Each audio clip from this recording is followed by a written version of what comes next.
range of digital collections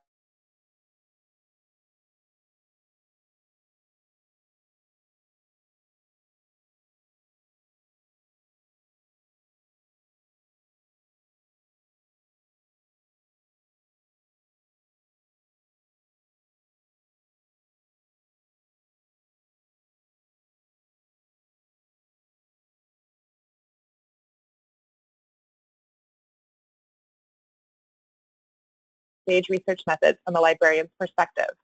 Formerly the Director of Library and Information Resources at AIU Atlanta, Heather can show how Sage research methods support students, faculty, and library staff in the application of research methods in the social and behavioral sciences. This 1-hour webinar will be recorded and archived for future viewing. We will send out a link to view the recording and access to the slides to all registrants in the coming weeks. If you have any problems with audio or viewing mode during the webinar, please use the Q&A box at the right hand of your screen, and one of our helpful team members will get back to you ASAP.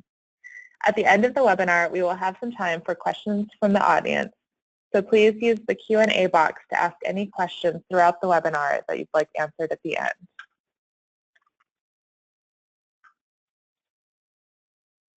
And with that, I will hand it over to Bronya.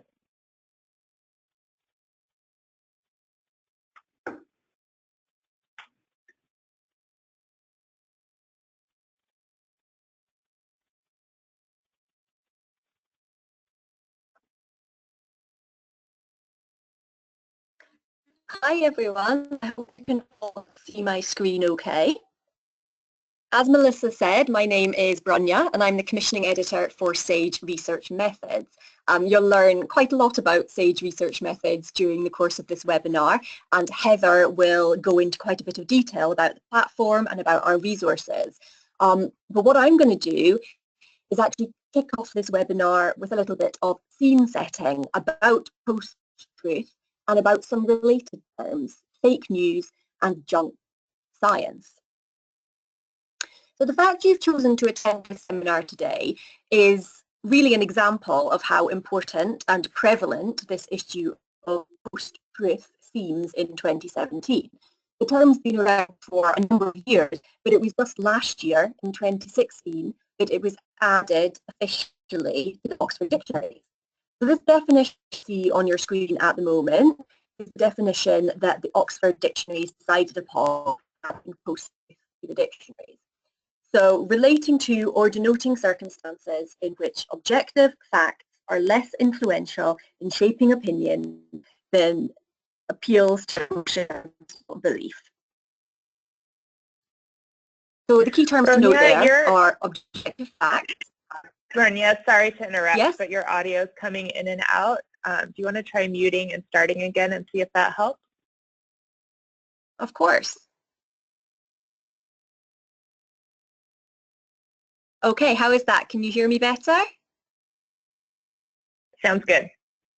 Okay, I will try and speak nice and loudly. Please do let me know if that happens again. Okay, so picking up on this idea of post-truth, the key terms that I want to pick out on the screen here are objective facts and emotion and personal belief.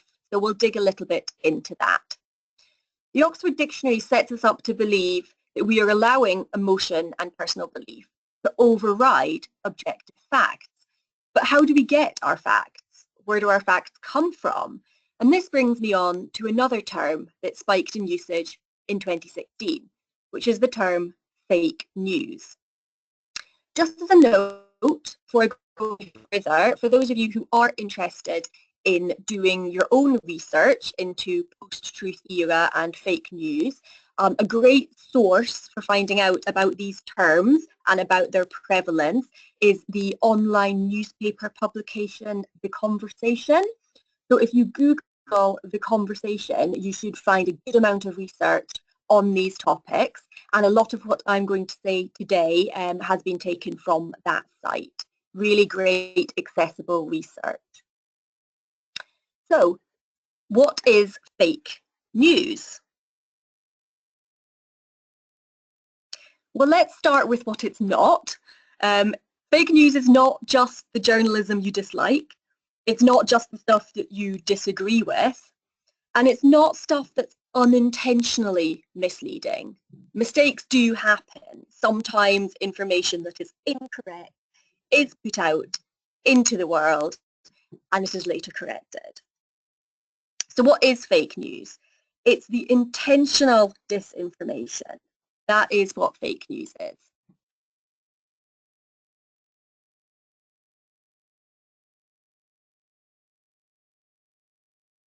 So are we less trusting of objective facts now that we are told that our inboxes and our televisions are giving us false information, this fake news?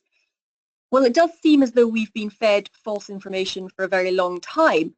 So what is different today? What makes this the post-truth era? So let's kick off with a bit of history here. Far from being a modern phenomenon, fake news has actually been around for a very long time. War in particular has always been a source of a time of fake news. So I've got a quote here from Hiram Johnson, who was an American senator. He coined this phrase in 1917, that the first casualty of war is truth. But actually fake news proliferates in peacetime too. I found a great piece of research by Petra McGillen, who is Assistant Professor of German Studies at Dartmouth College. And she investigated how fake news flourished in the 19th century. And I found this to be a really interesting example of fake news. In the 1850s in Germany, newspapers couldn't afford to send their foreign correspondents abroad. So what they would do is hire local people to pretend that they were sending dispatches from foreign lands. So one of these correspondents, Theodore Fontaine, wrote personal first-hand accounts of newsworthy events from England, and he did this for 10 years without ever actually visiting England. So this here is an example of his reporting on the Tooley Street fire in London of 1861. So he obviously wasn't there, he made this up.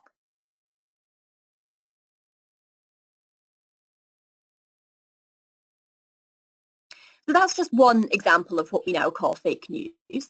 Of course, history holds many examples of falsified news claims and downright propaganda.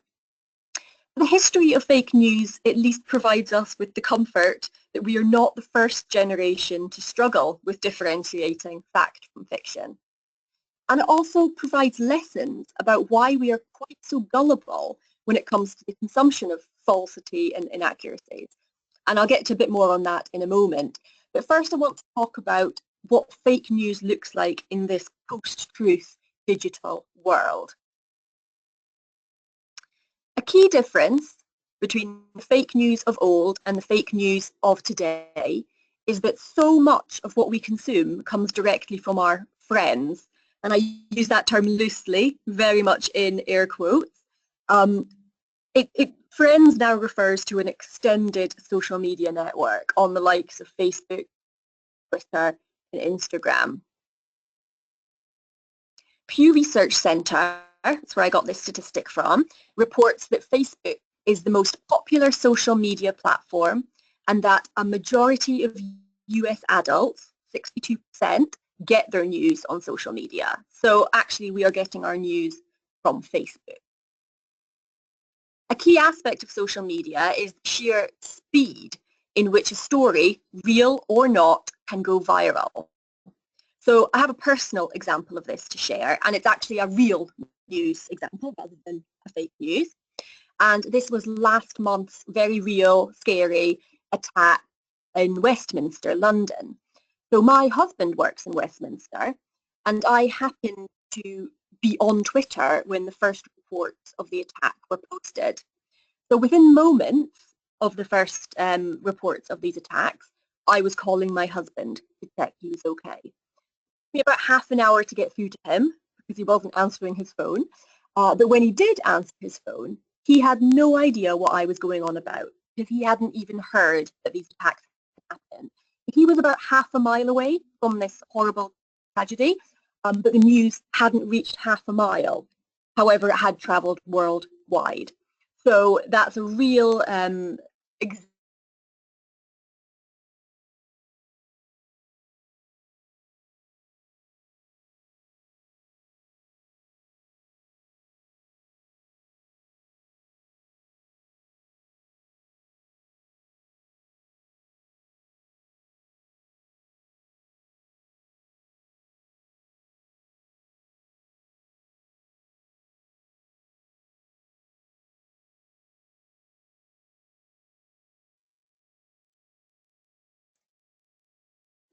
I'm sure we all have stories of instances where we fell for fake news personally, and this is one that I fell for. So I wanted to share this with you. I'm quite ashamed to say that I fell for this. This came up on my Facebook and I shared it without questioning it and subsequently discovered it was completely inaccurate. So these are pictures of the House of Commons in London being mostly empty while the members of Parliament were supposed to be debating a number of very important key things. So war in Afghanistan, child sex abuse inquiry, etc. And at the bottom, two pictures of the House of Commons packed to the rafters with MPs when they were debating their expenses and debating their pay. So these things seem to me intuitively correct. They matched with my worldview that our MPs are lazy and selfish. I immediately believed it, but it was complete nonsense. Those two pictures at the bottom when Parliament is packed to the rafters and very, very busy was actually pictures taken during the second reading of the Higher Education Bill in 2004. So that suggests that MPs are incredibly interested in these sorts of things and they're not just interested in their own expenses and pay.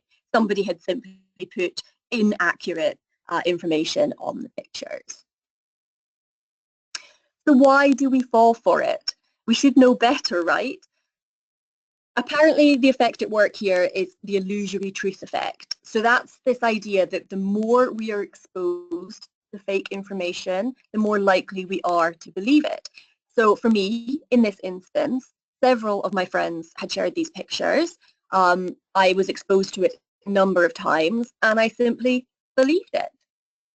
And there are a few other examples of, explanations of why we might be quite so gullible when it comes to fake news. They say that our brains are wired to accept things rather than to critique things.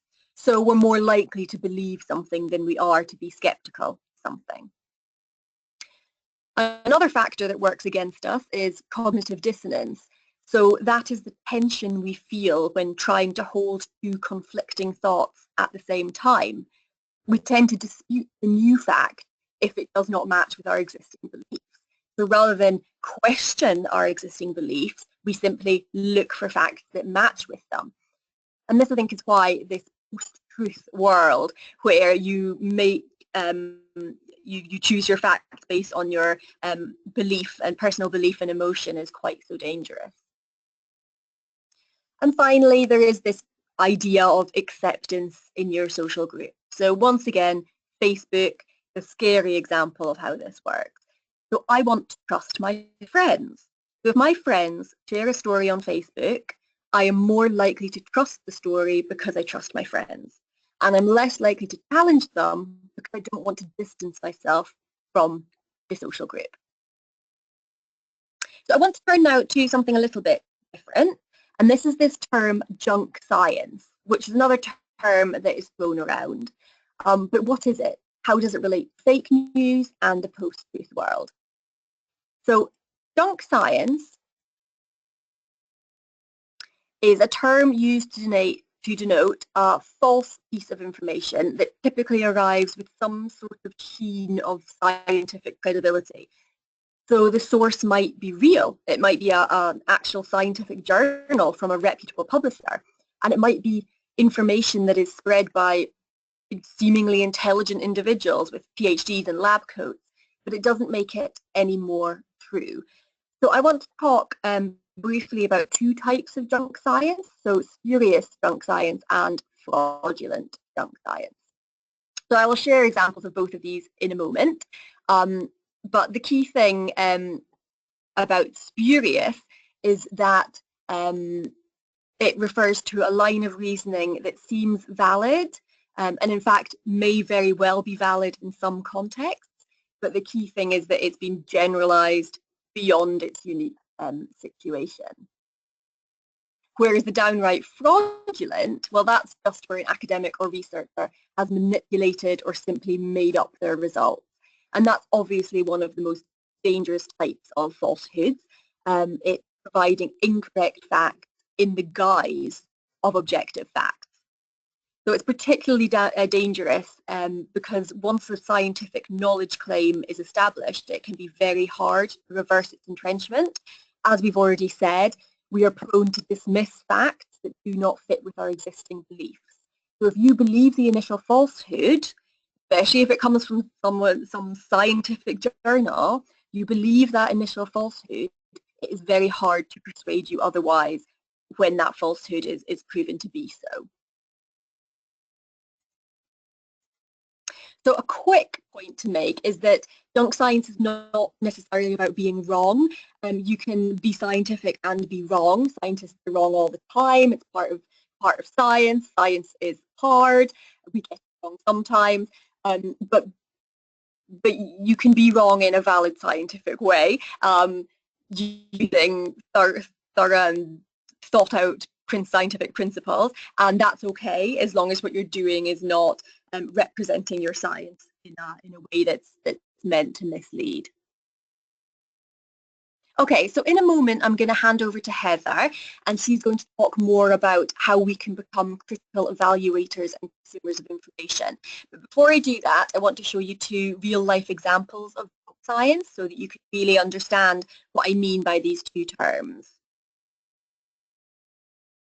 So the first is the downright fraudulent. So this is Andrew Wakefield. Some of you may recognise him.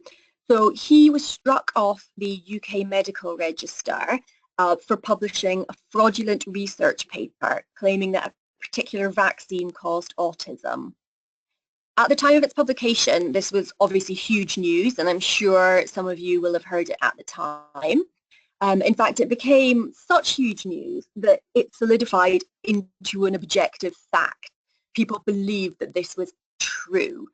And a lot of people still believe that this is an objective fact, despite the discovery that Andrew Wakefield's research was not replicable. So other scientists who looked at his data were unable to produce the same results. He'd made it up completely. It was also found that he had undisclosed financial conflicts of interest that may have affected his judgment on the data that he presented. So there's a very clear example of fraudulent junk science. This one is a little bit harder, and this is really where it relates back to this idea of the post-truth world, where we follow our emotion and our belief when it comes to deciding the facts on which we base our lifestyles. So this comes from the realm of the everyday science that many of us consume. And this lovely lady here is Madeline Shaw, a wellness blogger. And Madeline is what's called a social media influencer. Lots of people follow her and believe what she says. And Madeline discovered that she personally felt better by not eating gluten, which I'm sure is indeed the case. It's very valid that it's her body, and she decided that she did not like eating gluten. But what makes this junk science, spurious junk science, is that Madeline then suggested that because gluten had a negative effect on her, it would have a negative effect on everybody. So she generalized it beyond where it could be said to be true. So she famously called gluten sandpaper for the gut, and people believed her. This is a correlation rather than I don't have any proof of causality here, but sales of gluten-free food have rocketed. Bloggers like Madeline, she's not the only one, have set up campaigns against gluten. The two things may very well be correlated, but certainly we know that there's lots of people going on gluten-free diets, And it doesn't seem to matter how much the real science discredits that notion that gluten is inherently bad.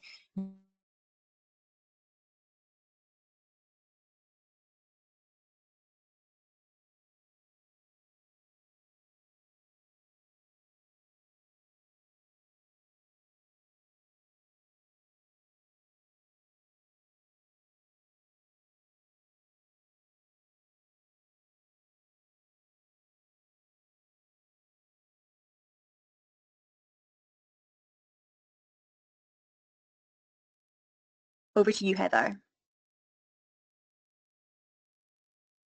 Hello. Well, thank you, Bronya. That was really great, and you just got my mind spinning with all kinds of ideas and things I want to jump into SAGE research methods and pull up and share with everybody. I just want to do a sound check before I continue on. If Melissa, you can let me know that you can hear me loud and clear, I'll get the show on the road. Sounds great. Great, thank you. Okay, well, so my head is spinning thinking about fake news and junk science. In fact, in my family, we argue over the quote-unquote facts all the time.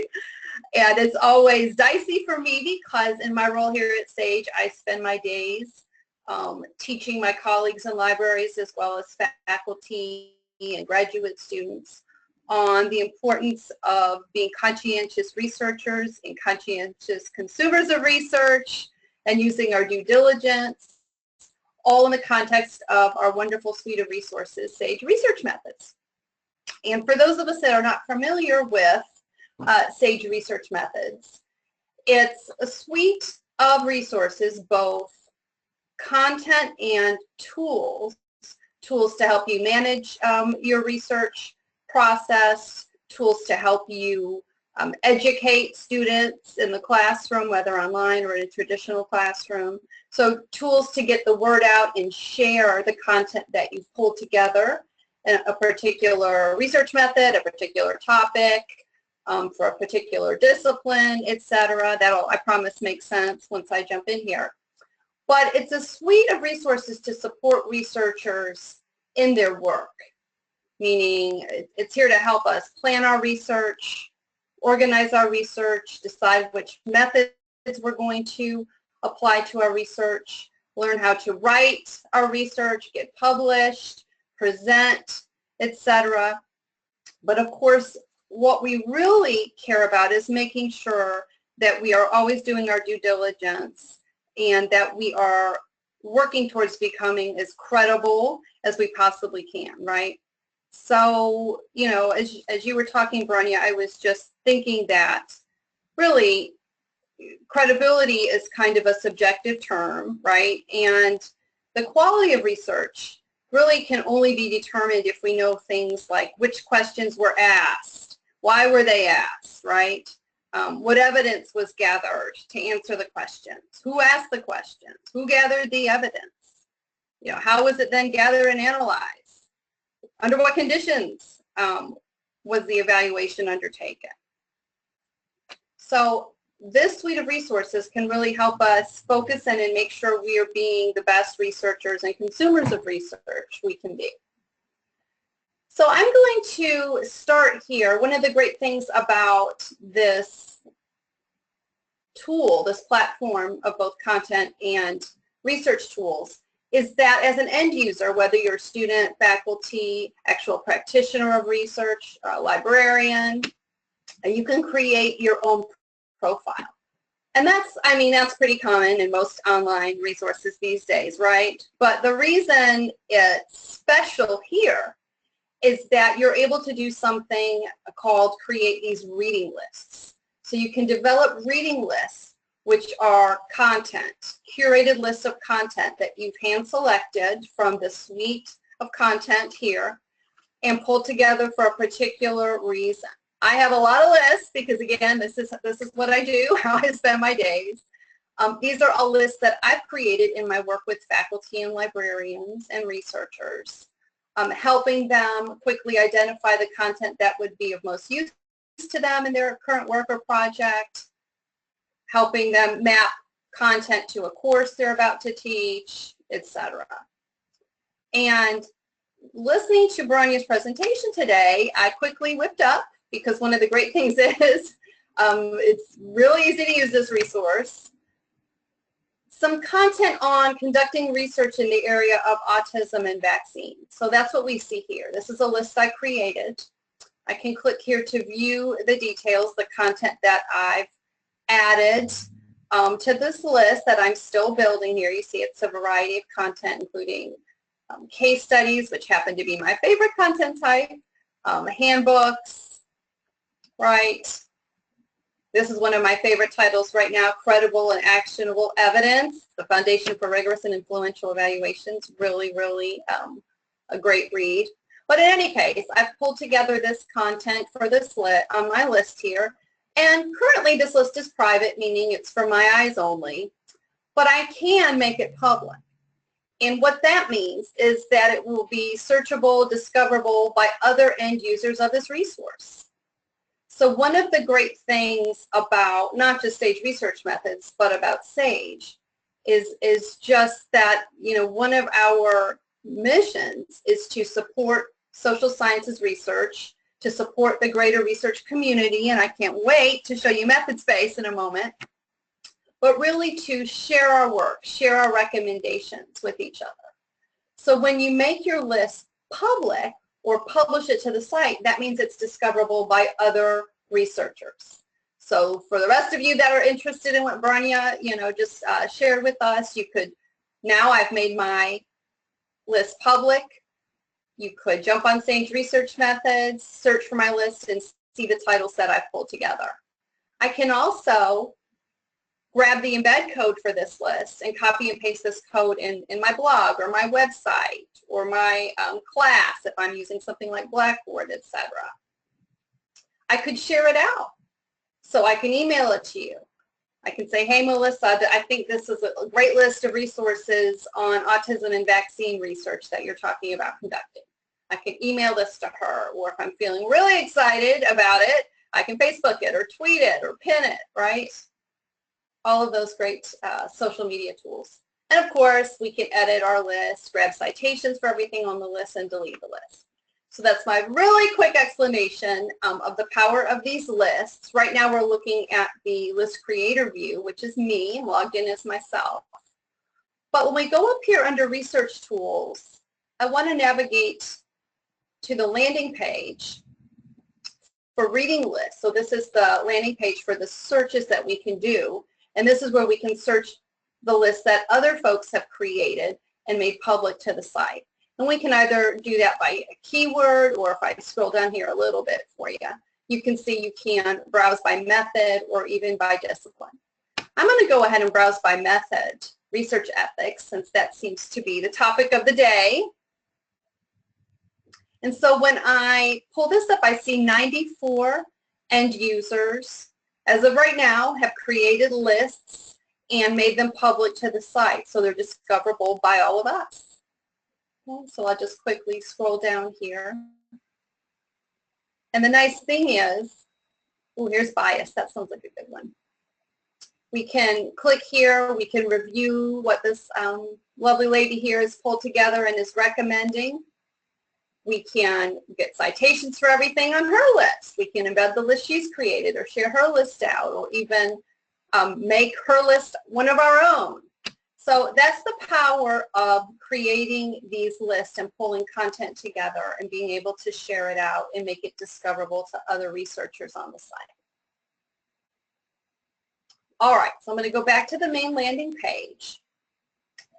We were looking at lists again by checking out my profile. We took a glance at some of the lists I pulled together. And also under research tools is how we navigate it to that main landing page to search all the lists on the site. You can see here there are some other great tools that I just want to quickly point out to you. And I'm going to start with something I'm madly in love with. It's brand new, and I'm so excited that we have this now. It's called the Project Planner. And this is a researcher's best friend. This is going to keep us all on the right track and keep all of us honest. And what it is a complete research project, stage by stage by stage, with recommendations, advice, content along the way to help.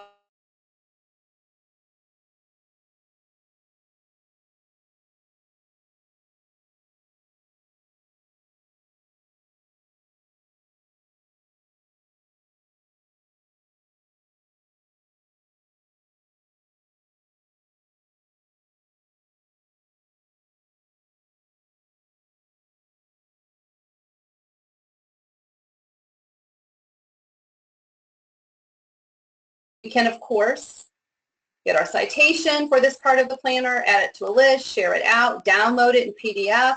One thing I was shocked by when I started working at Sage just a few years ago, after coming here as right after being a library director, was how liberal and generous Sage is with its sharing and downloading policy and use policy. So what I mean by that is everything in here, with the exception of video, which can be embedded, but everything else can be downloaded, saved, printed off. Books can be printed off and saved a chapter at a time. And there are no limits to end users.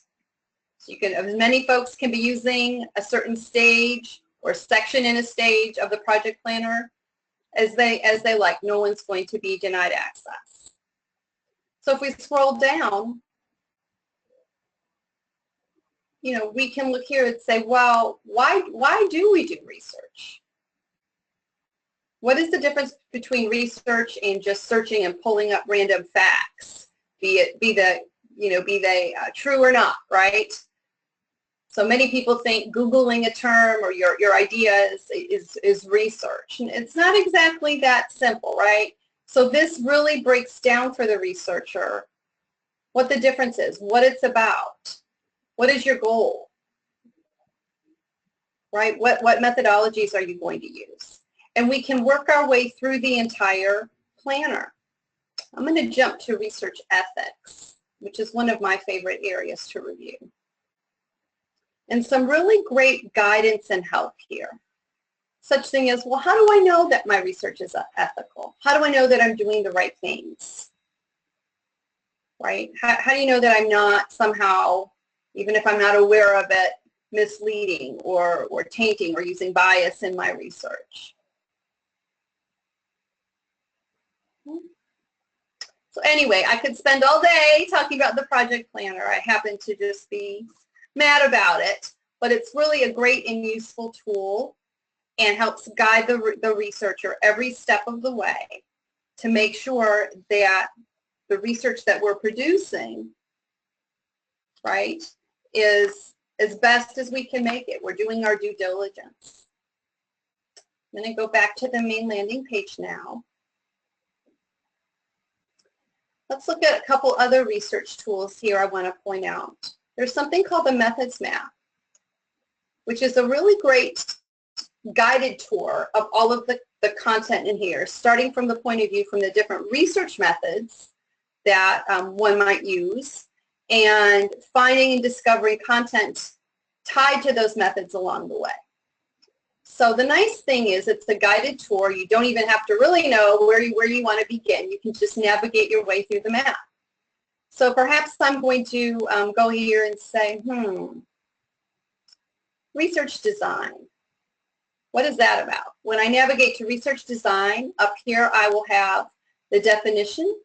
I can navigate to all of the content related to research design by clicking here if I want to, or I can keep drilling down and getting more specific in research design. I can go to a narrower term. Maybe I want to look into comparative research. Get my definition. I can click here and jump right to the content related to comparative research. So the nice thing is when we use the map to navigate our way to search results, our definition comes with us, which I think is really nice. And we can also get right back to the place in the map. We can get back to where we left off simply by clicking here. It takes us right back where we were. Or we can go ahead and review the content that we pulled up. So I pulled up 50 items. You can see here on the right-hand side, you have a handy toolbar that helps us cull down our list of results if we want to, but it's also a great way just at a glance to see the different content types that we've pulled up. The discipline areas, you can certainly limit your results by discipline. You can limit by content type. Also, of course, by publication date, we have our friendly slider there that we can limit our span of dates if we want to. Or we can dive right in. One of the nice things is the project planner will also turn up in your search results. Okay? So the number one thing that pulled up here, how do I make comparisons?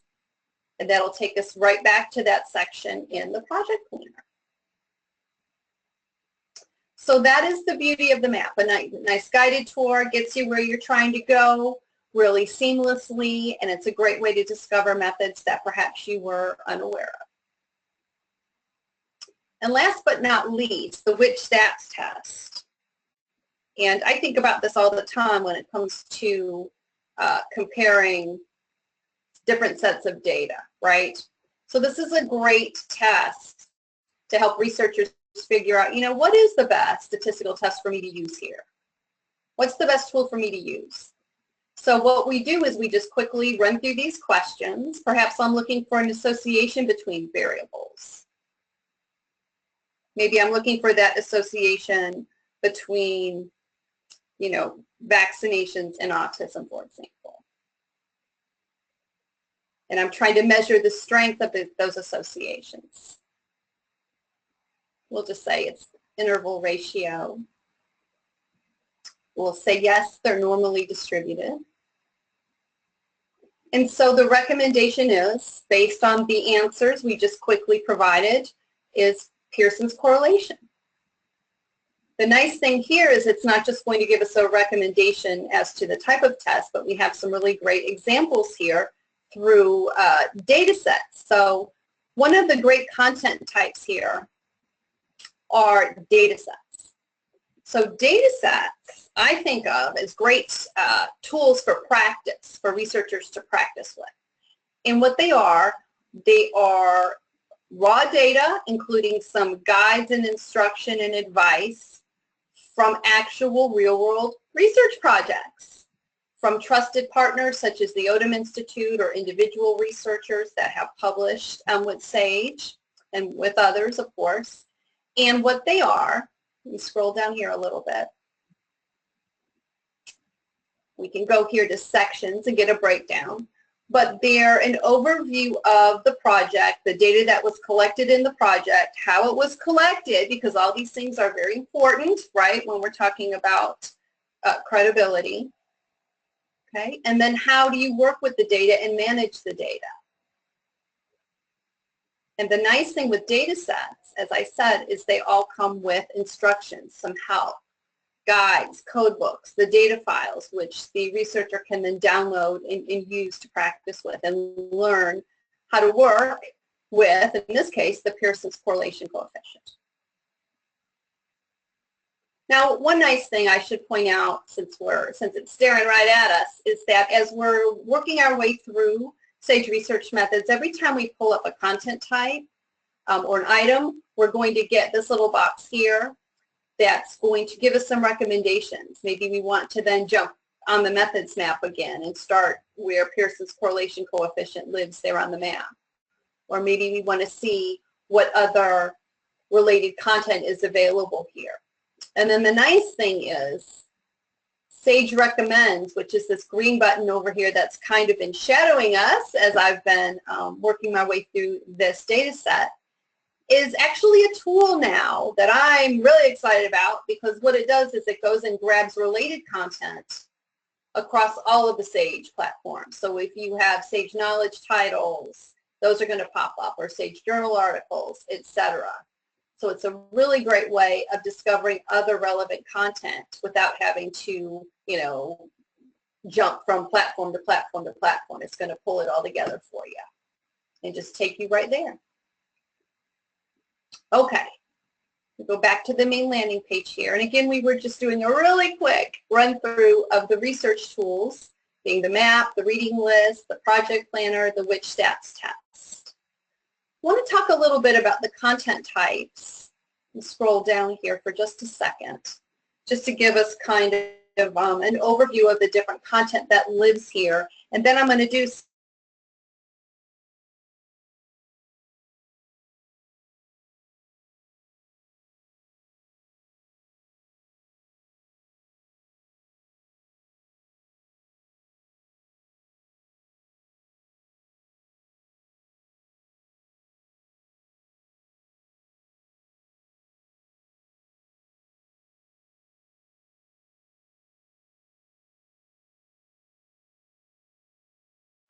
course, been around since the 70s, and they're great guidebooks on the application of quantitative methods into social sciences. So a big fan favorite there, as well as the little blues, which are the sister series to the little greens. And these have to do with qualitative methods in the social sciences. Okay. So a great thing to know about all of the books, oh, and I'm forgetting reference, of course we have dictionaries and encyclopedias here as well. All of the books, a great thing to know, all of them downloadable, savable, printable, a chapter at a time. Very exciting and not very common in the world of online books. The other thing, again, no limits as to how many end users are viewing a book or using the material at once. Really great. Video, and we are going to jump onto video because that's one of my favorites. There's an entire video collection dedicated to research methods, and we're going to take a quick look at those in just a moment. A couple things to know about the videos is they are embeddable. We give you the embedding code. We provide the permalink if you prefer that method, and you can actually make a custom clip. You can make a shorter clip from a greater work if you just want to save that clip, share that clip out, etc. So we'll look at that in a moment. Cases, I love, as I've already said, a little bit about cases and data sets, and we just looked at a data set, but cases are case studies of real-world research where the researchers provided us with learning objectives, lessons learned, exercises, discussion questions.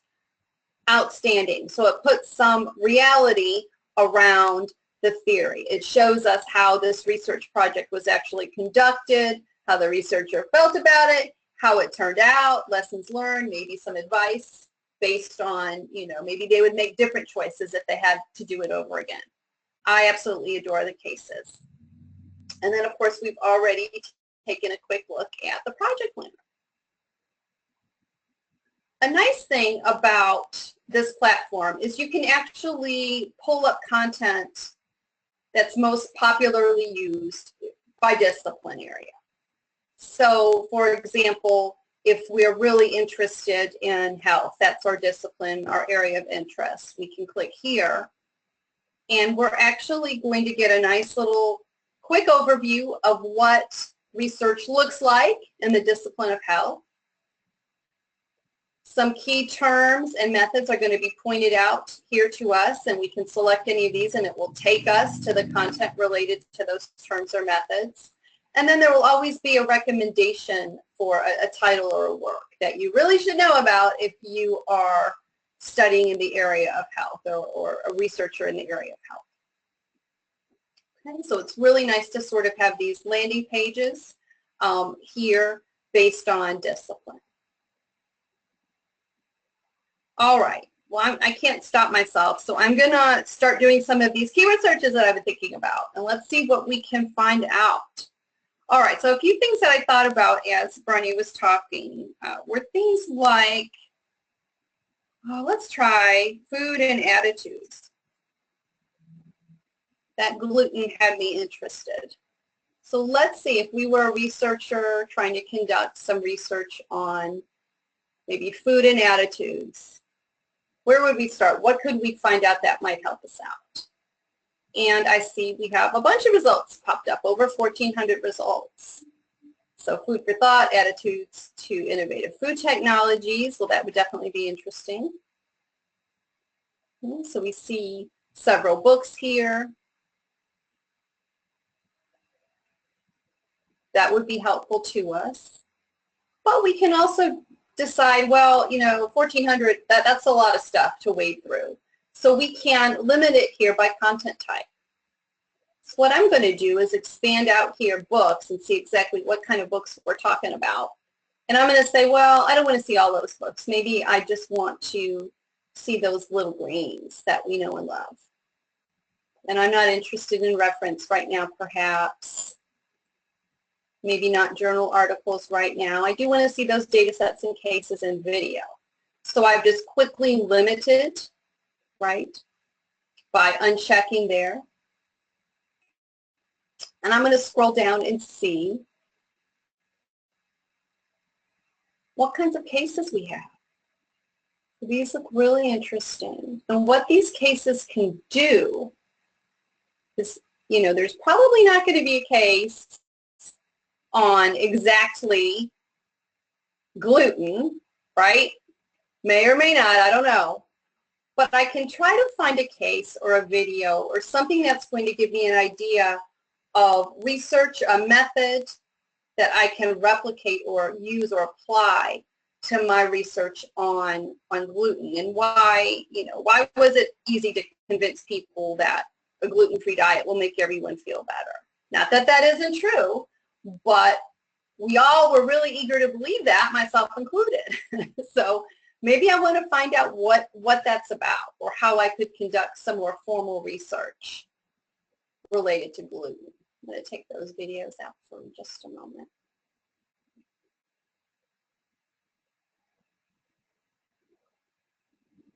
I'm just going to pull up a case study because I know we're short on time, and I want to at least show you what a case study looks like and how they're organized. So again, these are case studies of actual research that's been conducted in the world here. Just as with the data sets, we can, at a glance, see the different sections that are included in a study. We see here, of course, there's learning outcomes, as we said,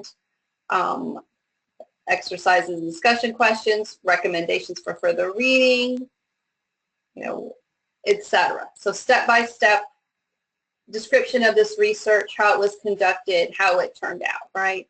Of course, we can download the case in PDF, save it, share it out if we want to do that.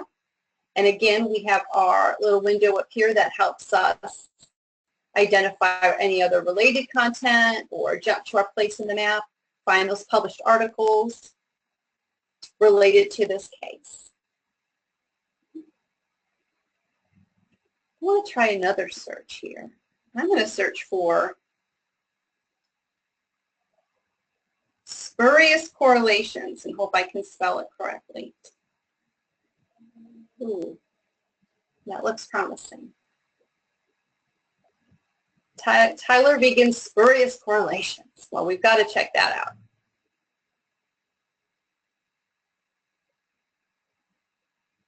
So this is a video,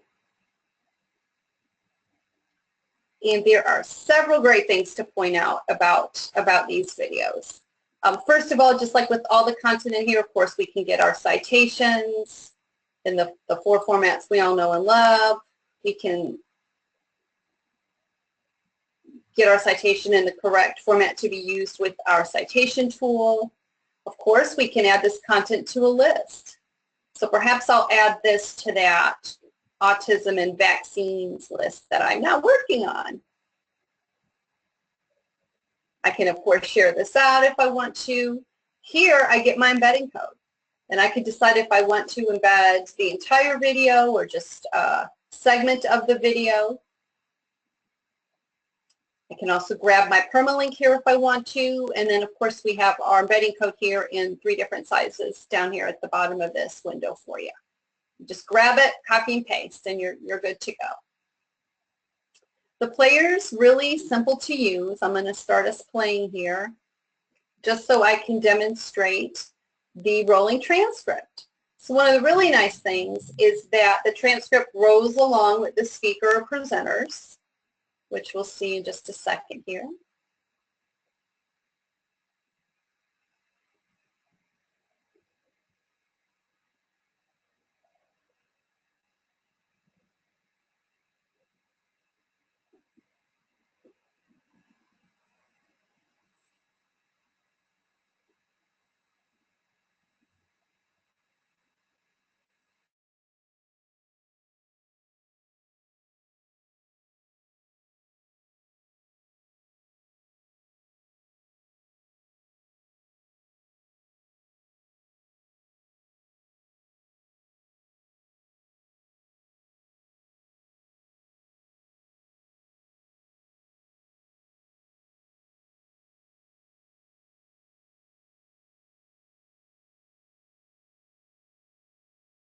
dear to my heart is all the videos are closed captioned, which I really appreciate.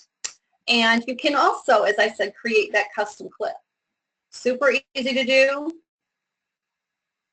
You just grab this little bar here and you pull both ends of it to decide where you want your video to begin and end, your clip to begin and end. You can give it a note if you care to. I'm just going to say test. And then you decide if you want to save your clip to a file that contains all of the custom clips you created or to a list. I'm just going to save it to my clip file in the interest of time.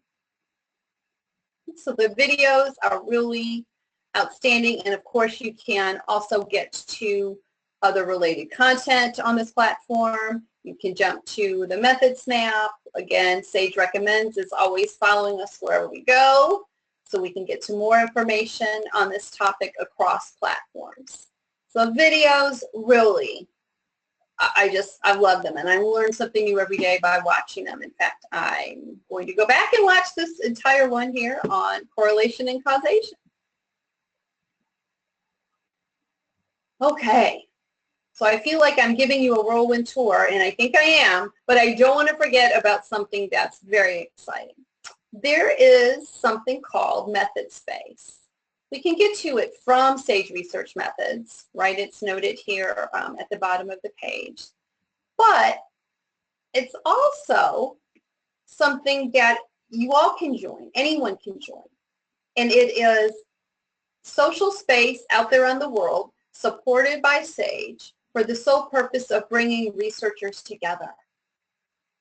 I love this. I've probably learned more from spending time on method space than I hate to say it, but learned in graduate school about research. So it's a great place for researchers to come together, share their work, talk about what they're doing, learn about events coming up. Of course, you can create your own profiles. Here, let me log into mine really quick.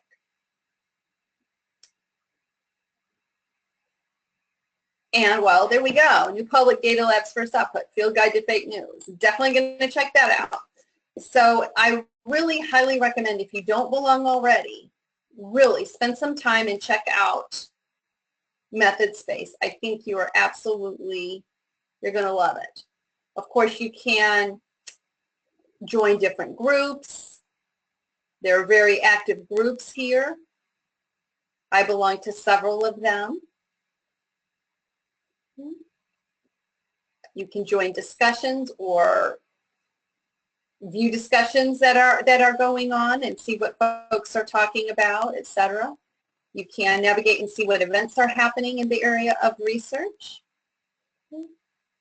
And up here under videos, this is up the place I probably spend most of my time here, is where you can actually get access to some of those Sage videos, even if you don't currently have a subscription to them. So, oh, there he is, spurious correlations.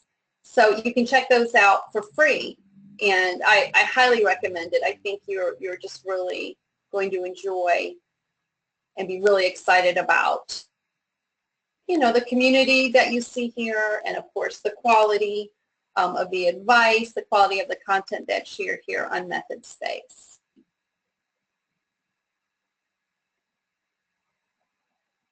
All right, well, I think we're almost out of time here. So Melissa, did you want us to field some questions now?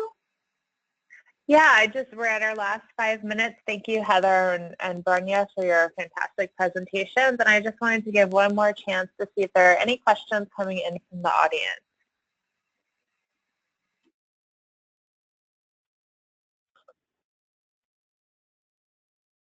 Heather, while we're waiting, did you want to show one of the discipline pages on SRM? Sure, I can do that again. We looked at health.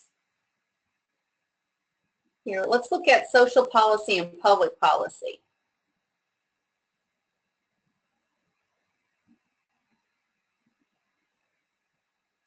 Right, so what's really nice now, and this platform had a makeover this past summer, so we realized a lot of great enhancements when we made the switch over to this platform. One of them being, we're now actually able to have these discipline landing pages Again, there'll be a little box up here that gives the researcher some guidance, talks about what research looks like in that area, and some recommendations here. So certainly for social policy and public policy, evidence-based policy, very important. You know, how do I design policy-focused research? So again, it's going to provide some guidance and name drop a title or two that the researcher would want to definitely check out and be made aware of. And we see we have over 1,000 results in this list, variety of result types, of course. So it's just, I think, a nice added feature now to really give researchers that extra help and support in identifying, you know, what kind of methods really are most popular in my discipline area. Okay. Is there anything else you wanted to point out, Melissa? No, I think that's it. I think you did a great job of covering everything. I know it was rapid pace. It usually takes about 90 minutes to go over everything. So,